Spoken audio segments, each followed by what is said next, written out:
I hope that you have enjoyed the topic image enhancement in the spatial domain. Now we're going to continue with another topic, that is the image enhancement in the frequency domain.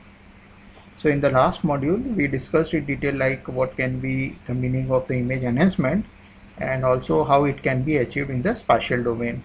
Now in this present module we're going to discuss like what is meant by the frequency domain and whether the enhancement can be performed in the frequency domain or not, and if it is yes, then what is the procedure.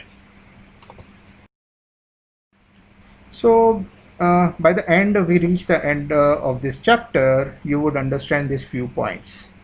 So initially you can able to distinguish between the filterings that you did in the spatial and the frequency domain.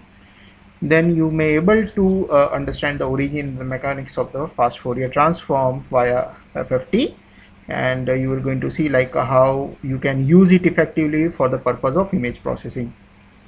The convolution you did it in the spatial domain, the same convolution you can do it in the frequency domain too, and what could be the possible relations of that convolution in the frequency domain.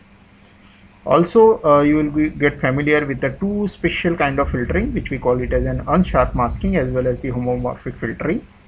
And at the end you may able to implement certain well-known filter mask using the knowledge that you can get over this module. So I hope that you will going to enjoy the next lecture or the first lecture of this particular topic. We're going to start with the basic fundamentals of the Fourier transform, and later on we're going to switch with the implementation of the filtering things of this topic. Thank you.